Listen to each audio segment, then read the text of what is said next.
Hi, I'm Levar Burton. Come hang out with me in Launch Cinema. We'll be talking about Star Trek Insurrection, the 9th Star Trek movie in the series. Spock, without question, because he was an outsider. He was an alien. I could relate to that. I grew up a black man in this country, and it's very much an experience of being an outsider and an alien. And plus, he was so self-possessed. This was a man who knew exactly who he was, and he could knock people out just by pinching them in the neck, which is not a bad skill. I believe that we are in danger of breaking the curse. You know about the curse? The curse of odd versus even-numbered Star Trek movies. This being 9 is supposed to be terrible. In fact, it's supposed to stink because it's an odd-numbered movie. Most of the odd-numbered movies have, in my view. I'll be honest with you. My favorite Star Trek movies are the even-numbered movies.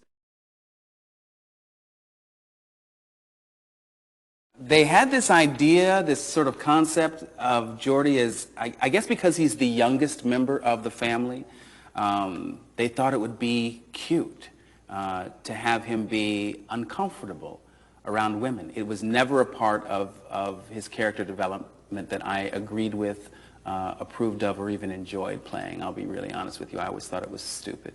And I guess, truth be told, I still do.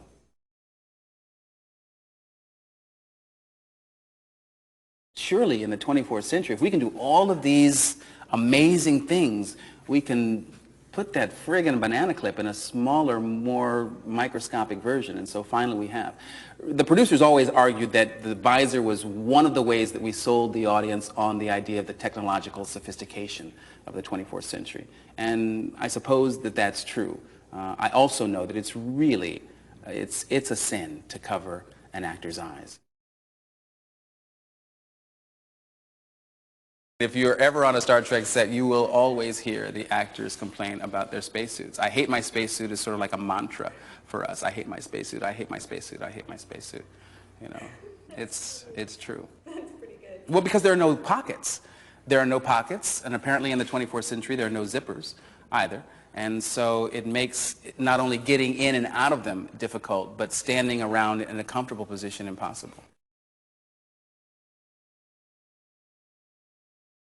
Look, my first beam was a momentous occasion, and whenever we have guest actors who come on and they have to beam, there's always applause because, you only get to virgin beam once. I played in garage bands. I was a drummer when I was a kid, and I played in bands with really memorable names like Unauthorized Liberty and the Distortion Exchange, and but it was a fun way to spend Saturday nights, and we would rehearse in our garages and annoy the hell out of neighbors. But it was fun. We wore Nehru jackets and love beads, and we thought we were pretty cool.